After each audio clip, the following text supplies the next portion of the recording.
Hello, I'm civil rights attorney Carol Powell Lexing, and welcome to the Carol Powell Lexing Show, a show that allows you to connect to pertinent issues that affects you, your community, and the country. And people, I must say the fight is on. The fight is real.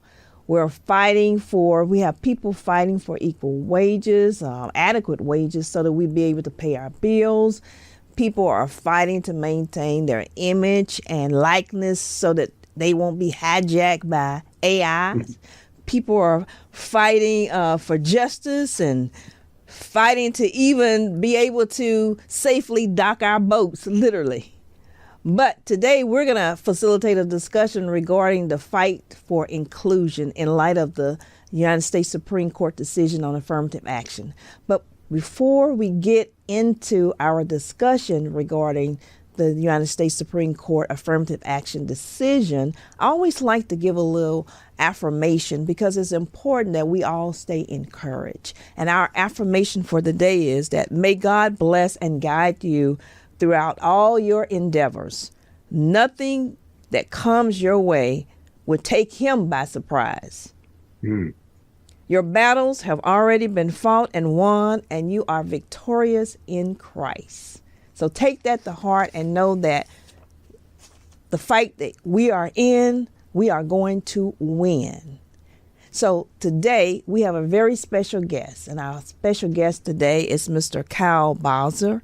Mr. Bowser is the senior president of the NAACP Hollywood Bureau. Can I say division or just Hollywood Bureau? Hollywood Bureau is fine. The Hollywood Bureau. And in his capacity, he's responsible for advancing NAACP Hollywood projects, relationships, and overseeing NAACP Image Awards productions. Mr. Bowser, you have a wealth of experience as an entertainment industry executive. Can you just share with us basically some of the things that you do? Well, I guess I've been in the Hollywood space now for 3 decades. Initially came here from the East Coast, where I had worked in the entertainment industry in the theater management business and also as a concert promoter. But then after going to law school, I moved to Hollywood and started working in the television industry primarily. First for Fox, where I worked on some of the more popular shows of the 90s, like In Living Color and Rock and Martin and others. And then I segued over to HBO, where I continued to work on some popular shows that were on other networks, because we produced the shows for other networks, but also developed some new shows specifically for HBO. One of those shows featured the comedian Bernie Mac, God rest his soul. Yeah. And that project and a few others that I had developed enabled me to transition from being an executive into becoming a producer. So I had a development deal at HBO, and then from there I went on to Warner Brothers with another deal. Then for a while I was both a producer and a talent manager at a company called 3 Arts.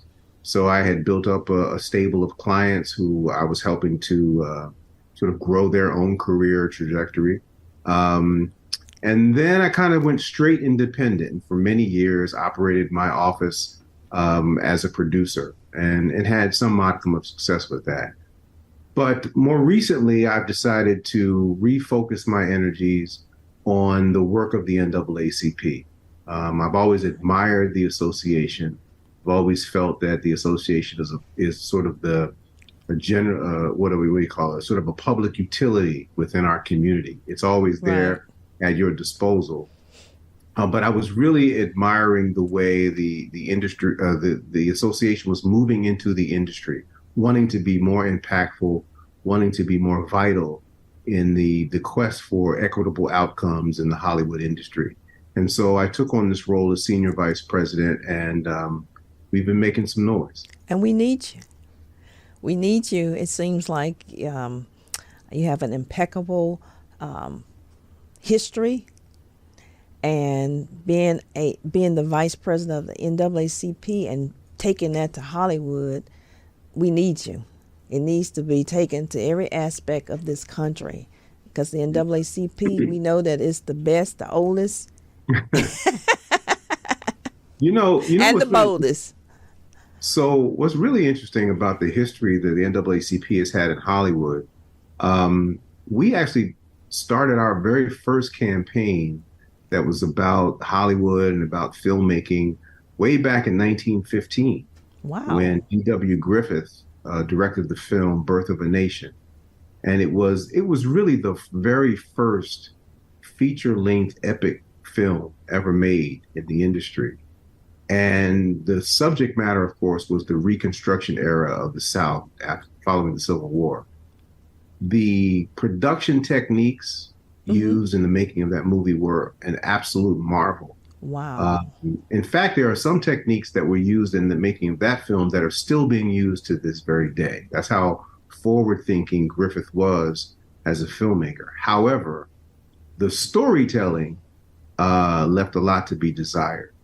This film depicted African Americans as beastly, as grotesque, Wow.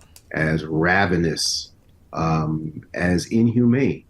And the NAACP sought fit to seek a ban of that film in cinemas all across the country. We were unsuccessful in that campaign, primarily because then President Woodrow Wilson decided to make that film the very first film ever screened inside the White House, which gave it a tremendous Wow. bolt, A boost, huh? a jolt of credibility. Mm-hmm. But we then saw the consequence of putting out a narrative, putting out a piece of entertainment, if you will, of that nature. We saw a direct spike in the number of members of the Ku Klux Klan, and not just in the South, even in the Midwest. We also saw, of course, the resulting spike in the number of lynchings around the country. And Wow. so making that connection between the images and the messages that are generated by Hollywood and understanding how they ultimately impact perceptions and behaviors in society is something the NAACP has long understood. There have been many, many campaigns over the years. We helped to bring the film Song of the South out of circulation that was, made by Disney, because once again the storytelling was very demeaning to our community. The TV series Amos and Andy, we were Oh famously yeah. involved in a lawsuit there and had that series shut down. And I can tell you story after story after story. And then, of course, the Hollywood Bureau itself was launched over 20 years ago with a very specific mandate to work within the industry to try to bring about more equitable outcomes, not only for the artistic community, the people who we all love and Mm-hmm. admire on screen, Right. but Right. on behalf of our entire community, because the folks who are participating in the Hollywood system, myself and so many others, we really are just proxies on behalf of the 42 million of us who are the generators of so much cultural asset that is monetized by this industry. Well, thank you so much for monitoring Hollywood to make sure that we are represented in a very positive way and that we're not always linked to negative things, that our history dictates that we are proud people, that we are intelligent people, and those type of images need to be portrayed in Hollywood. Mm-hmm. And I guess in light of the United States ruling regarding affirmative action, how does that tie into Hollywood? That ruling. Well, I'm a real stickler for language, although often I get tripped up over my own words. But um, the term affirmative action has somehow been linked sort of as a sort of synonym to helping out Black folks, and that's not really what it means. Affirmative action has been around since the dawning of man. We have always, in one way, decided that we were going to make an opportunity available for one person or one group of people for whatever special circumstances we think are appropriate. We have seen that benefit many, many communities, but somehow once the term and once the effort was sort of inseparably linked to our community, it started to take on an offense. Right. And so we have seen this backlash now, and it's been brewing for many, many decades, but it finally has now bubbled up to the point where the highest court in the land has rendered an opinion that essentially renders it, sort of without any real teeth. The Supreme Court did not explicitly say that affirmative action is unconstitutional. What they did say was that Harvard University and University of North Carolina had policies in place for admission that would not pass constitutional muster, largely because they were not measurable by the court. The court had no way of clearly identifying the merit of these policies without looking at the injury that might be caused to some if they were not similarly benefited. And so they've created an atmosphere now where not only colleges, but companies, corporations, Right. are now rethinking their approach toward diversity because they don't want to run afoul of the law.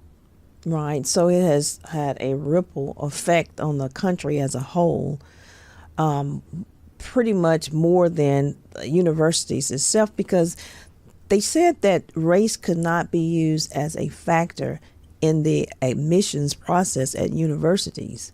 But like everybody else, I believe that the Supreme Court definitely erred because race wasn't not the only factor that was being considered in the admission process. And why they decided to jump in and render that decision, it just seems to be the environment that we're in to reverse and overturn everything that we fought so hard to accomplish. And Sure.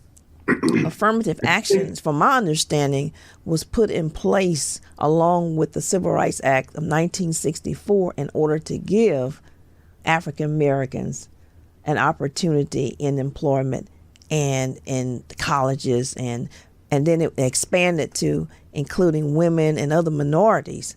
So the suit that was brought on behalf of that, I guess, that got the Supreme Court to basically reverse themselves regarding affirmative action was brought by a minority person, which I don't understand basically how the Supreme Court went and rendered that decision.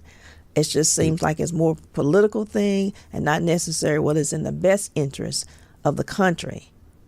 Right. Well, also keep in mind that within 48 hours of that decision, the NAACP and other advocates filed a suit to strike down legacy admissions. Right. So if you're not going to use special factors or special considerations to aid those who have been disproportionately underserved and discriminated against even in admissions policies, then you should not be able at the same time have admission policies that are designed to favor those who have never been underserved, who have never been on the short end of the stick. Right. You can't have it both ways. Right. So now those legacy admissions are being reconsidered, and that's going to be the consequence of striking down. That's going to be one of the consequences of striking down affirmative action. Which they should review the legacy admissions, because only those people who basically, I won't say have nothing to offer, but they haven't basically contributed to anything other than being linked to a relative and getting in school.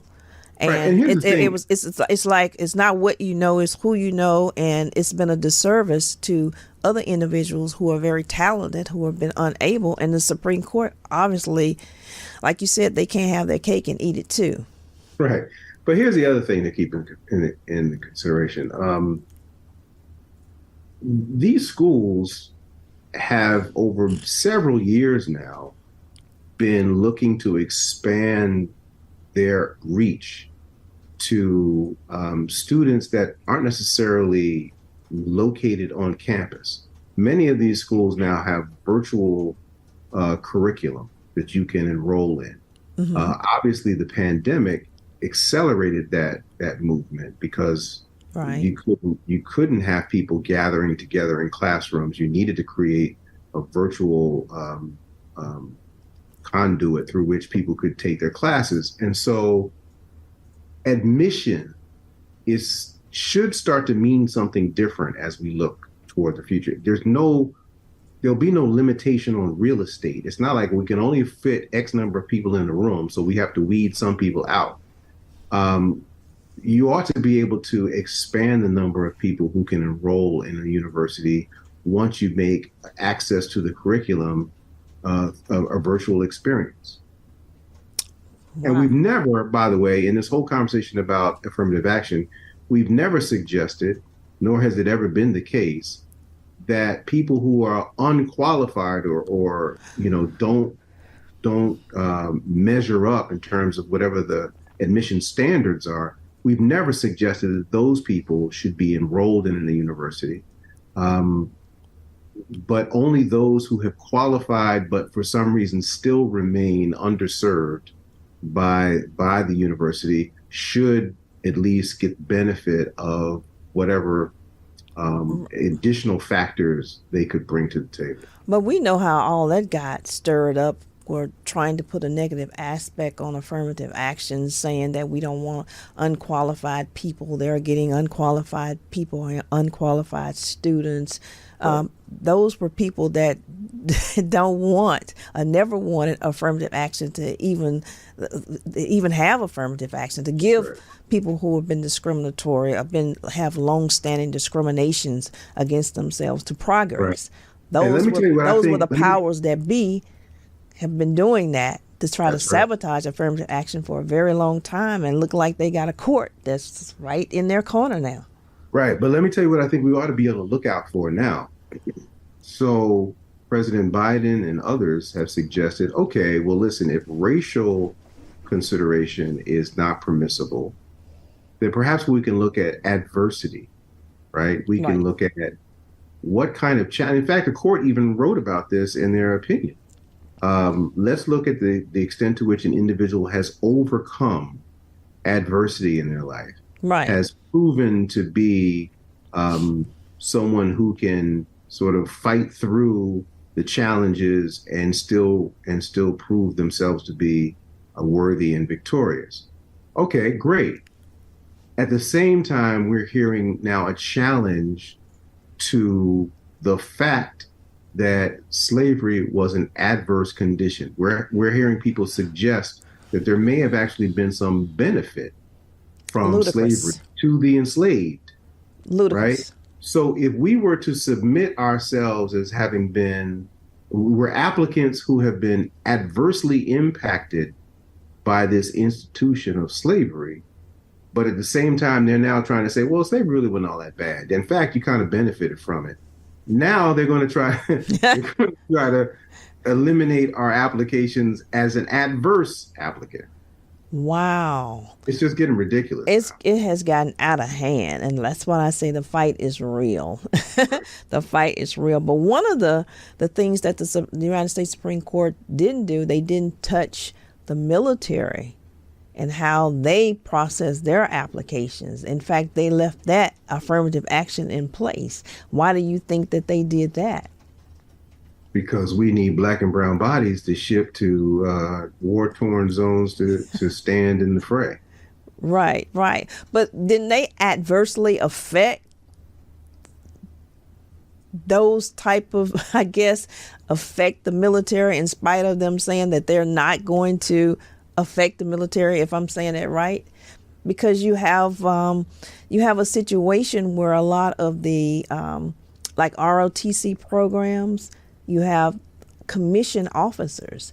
And Right. if you have limited the number of diverse students that can get into college in order to pull from that pool, you're not going to get diverse group of officers. Exactly. But in their minds, I can see them saying, okay, we need to send these black and brown people over to fight for us. So we're not going to touch that. No, we got to keep that intact. Right, right. Which still facilitates indirectly discrimination, bias, and everything else that they proclaimed that they did not want to, that was unconstitutional to a certain degree, a violation of the Equal Protection Clause when they got rid of affirmative action. Yeah, all of this just underscores the fact that race, or the use of race as a qualifier in this society, was and remains sort of the core ill that undergirds everything that we attempt to achieve. And unless we really deal with it in a real substantive way and find the parity that's absolutely necessary, we're going to always be stuck by it. I mean, it's never going to let us go. It's not going to let us go. I mean, it's kind of hard to overcome 300 years of slavery. And then we put laws into effect, 60 years ago, and now people are fighting us to take back those laws, to reverse those laws. And it's just going to be a fight always. A race is always going to be a factor that we're going to always be fighting against. Right. And listen, we don't have a choice but to fight. But let me just tell you, we recently had our national convention in Boston. It was a wonderful convention. It lasted the better part of 2 weeks. But toward the tail end of it, we presented our most prestigious award, which is the Spingarn Award. And this year it went to our board member, who is just a sort of a matriarch, if you will, of the NAACP. Wow. And she's, if I have the number right, I believe she's 93 years old. And she gave a stirring acceptance speech. Wow. I'm talking about Hazel Dukes. I should have said her name. Oh, sorry. Yeah, Mama Dukes. Exactly. But she gave a stirring acceptance speech. But throughout her entire speech, the recurring theme was how much and how hard she has fought. And I was overcome with this feeling that why should anyone who's 93 years old, why should their primary legacy be the extent to which they had to fight for something that should have been their birthright to begin with? Now, that is our lot. I'm not suggesting that we shouldn't fight. We should continue to fight. But at some point, you have to ask yourself, well, why is it? Why is the African-American experience so wrought with fighting for what should be ours at the outset? And I think the answer lies somewhere in realizing that in this particular society and the way it was constructed, the scheme of this society, that is the role that was written for us to play. Right. That in order for this paradigm to exist, there has to be this class of people who they illustrate the ideals that the nation supposedly was founded on. It is their journey that you have to continually point to measure whether or not the nation is living up to those ideals. And usually it isn't. So that continues to keep the marketing campaign for the brand going, that we still have work to do as a nation. We must continue to strive to be a more perfect union. We must continue to, do the most for the least of these. And we become the illustration that makes that so clear and evident. Wow, that's very interesting what you just said. It's sad. It's very sad. It's sad. And the sadder part of it is just like you said, you just gave us an example of Mama Dukes. She said she was 93 years old. And now you would think that the fight is over. But now she's having to pass on the baton for the younger generation to come along and to continue the fight because of the paradigm that you just discussed. Actually, you know what she said? What'd she say? She said, in case you didn't know, I'm not done yet. I still got more fighting to do. And I was like, my God. Well, that's right. That's right. Because look at our country. You just said every time it seems like we make different strides, the powers that be pull us back. That's why it's important for people to vote, because you want to put in the right people that have your best interests at heart. And right now, we are allowing people that do not have our best interests at heart to be in positions of authority to keep the very paradigm that you discussed earlier in place until we can get together and vote the people and put people in the positions that we want them to be in order for this country to get at least where people are satisfied and say, okay, we're gonna operate together. Because we had one we had one moment in time in 2020 after people got a chance to see the horrific, discriminatory, racist, excessive force being used on Black folks. We have one kumbaya moment in time where people, like I think in Hollywood, they start basically implementing these diversities, equities, inclusion initiative programs, and everybody's wanted to do the right thing, and now no one wants to do the right thing anymore. We're going backwards again. So basically, let me ask you, do you think that's a ripple effect from that ruling from the Supreme Court? That now you have these diversity, you had people jumping on the bandwagon, starting these diversities and equity and inclusion programs and not following through with them. I definitely believe that. Well, first of all, DEIA, because it's diversity, equity, inclusion, and accessibility. And some people even add a B for belonging. Okay. It's going to be a longer and longer acronym. But the point is that school of thought and some of those programs actually preceded the George Floyd moment. Okay. Okay. But certainly in the aftermath of that murder and the world's reaction to it, we saw an accelerated sort of commitment. Commitment is a strong word, I guess, but we saw an accelerated effort to put those kinds of programs and initiatives in place across all industries, and Hollywood was at the forefront of that. Right. Hollywood is known to be a liberal thinking bastion. That's part of the marketing too. Okay. But the point is this. I don't think a lot of thought went into what does that really mean? In fact, our office sent out a survey to 60 or more DEI executives across the Hollywood landscape. So film companies, TV networks and studios, record companies and the like. And we asked them specifically, please define for us diversity, equity, inclusion, and accessibility. We just want to know, based on your company's mandate, how do you define those four terms, those four virtues? Well, most of the people responded wanting to know why we're asking the question, like what's behind this question. Instead of just giving us a straight out answer, they were suspicious about our motivations. We ended up getting about 15 or more solid responses. And as we reviewed those, we realized, specifically when it came to equity, that their definition had a lot to do with equal treatment or equal opportunity or equal access to opportunity or impartiality, kind of warm and fuzzy terms like that. Now, when I'm talking to the bank about equity in my house, we take out a pencil and a piece of paper and we start doing math. Right.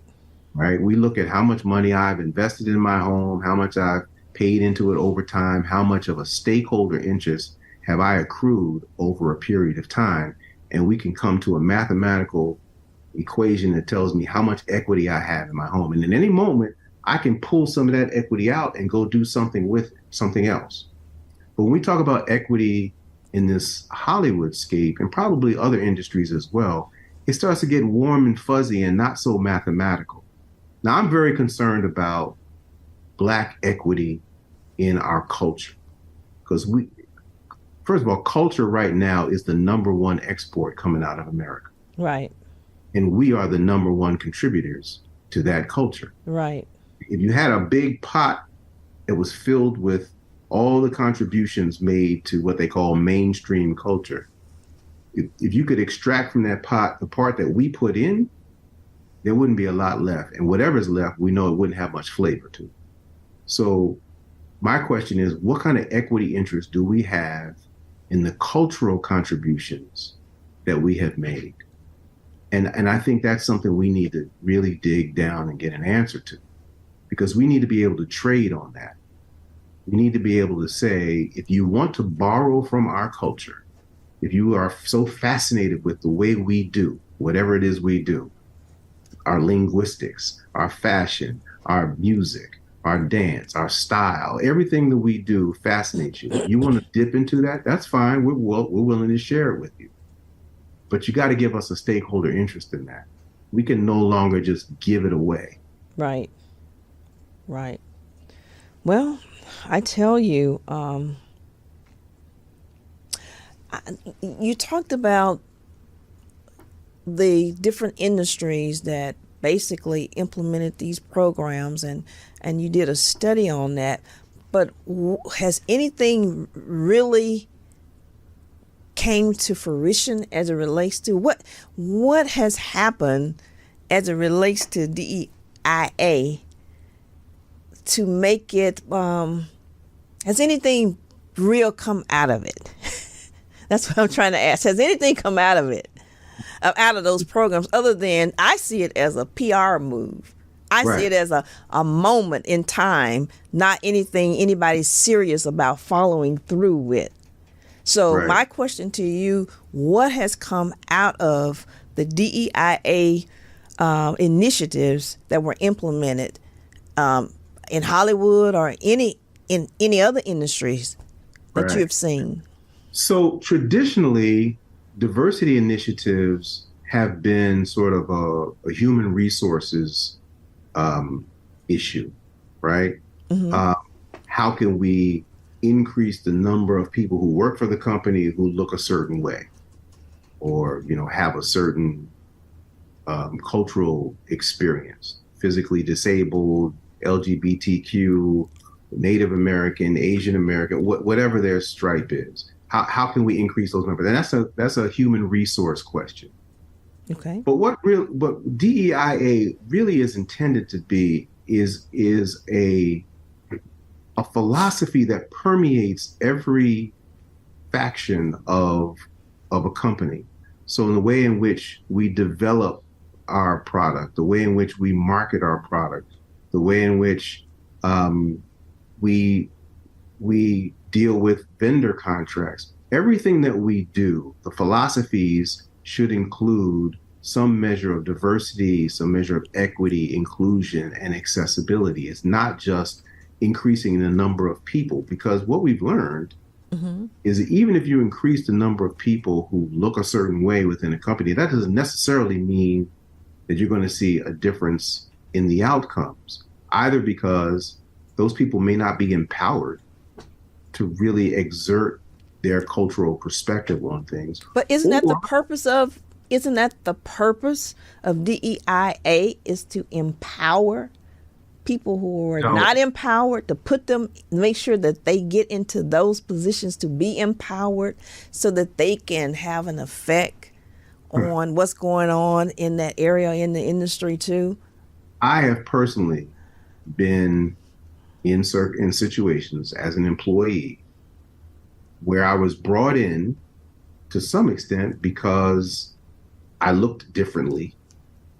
But the minute I started to exert my perspective, my worldview, and try to get the company to expand its operational strategies to include this other perspective, it became a problem. So sometimes they want you to look a certain way, but they don't necessarily want you to think any differently than they are already thinking. They just want you to But that's a be in. facade. That's fake. Exactly. It's very fake. So how do we change that? Okay, so that's the good part. And that's where really I think I have some expertise. This thing called media or Hollywood, whatever name you want to give it, Mm-hmm. it is the real change agent. Hollywood is probably the most effective tool used by a dominant culture to perpetuate its values. Okay. And that's really what media is all about. We think it's about entertainment, or we may even think Right. it's about advertising. But at its core, it's about perpetuating a certain value system that reflects the dominant culture. And everything else is otherized. And what we typically do is we take our cues from the media, we make an assessment of what our status is within this society, and then we spend our time trying to navigate our way closer and closer to what the dominant culture has normalized. And the closer we are to it, perhaps the more privileged we have. The further away from it, the more disadvantaged we are. And we all, I believe, end up perpetuating or practicing the will of the dominant culture. In this particular culture, that's called white supremacy. So I don't believe that white people are the only perpetuators of white supremacy. I think we all perpetuate it in the way in which we've adopted a certain value system. Where we shop, where we live, where we go to get educated, all these choices in some way reflect the values that we've embraced. Right. That comes So, from that paradigm that you described earlier. so that's why the NAACP is so intimately involved in the Hollywood space, because we understand that this thing shapes hearts and minds. Right. What the And image, what that, Hollywood puts out there is what people see, and that's what people are going to emulate. right. So it has an impact on how we see ourselves, and has an impact on how other people see us. Right. All you got to Definitely. do is travel outside of this country, and you'll be regarded oftentimes not by the reality of who you are, but the way in which people in other territories have been exposed to the media and make assumptions about who you are. Right, right, right. So it's You know, very important that very the media portray us in a positive light. right. And But here's that's the other thing. why the NAACP is in Hollywood to make sure Right. that that happens. But here's the other thing. Like the drug war, the supposed drug war, we have to fight this battle on both sides. We have to fight the supplier side, which is, that's the work we do. Yeah, that's the With, most important. Yeah. but we also have to fight the demand side. We have to educate ourselves about how to be more discerning about the media that we're exposing ourselves to. You see what I'm Hmm. saying? We can't afford to take all of that into our spirits or into our minds, because it's shaping our sense of identity. Right. We have to make better choices. And better choices. Yeah. Better choices in light of what this country is about now. So Right. we're about to wrap it up. Oh, But thank you so much. The conversation is so interesting. I kind of actually wanted to get more into some things. Well, maybe later we will welcome you. We would appreciate it if you could come back. You're welcome well, to I'd come love back to. I so apologize that we if can I come out. continue our discussion, because I have a lot of questions, and I'm sure our viewers have a lot of questions too, and input that they would like to ask you or get more detail as to how the media can make sure, how the NAACP can keep their thumb on Hollywood to make sure we are portrayed in a positive light. Thank you for joining us today, and I want to make sure that everyone check out my website at carolpilelexinglaw.com, and also follow me on I would say Twitter, but it's X now, formerly Twitter, at Carol P. Lexing, and also follow me at Carol Powell Lexing Instagram.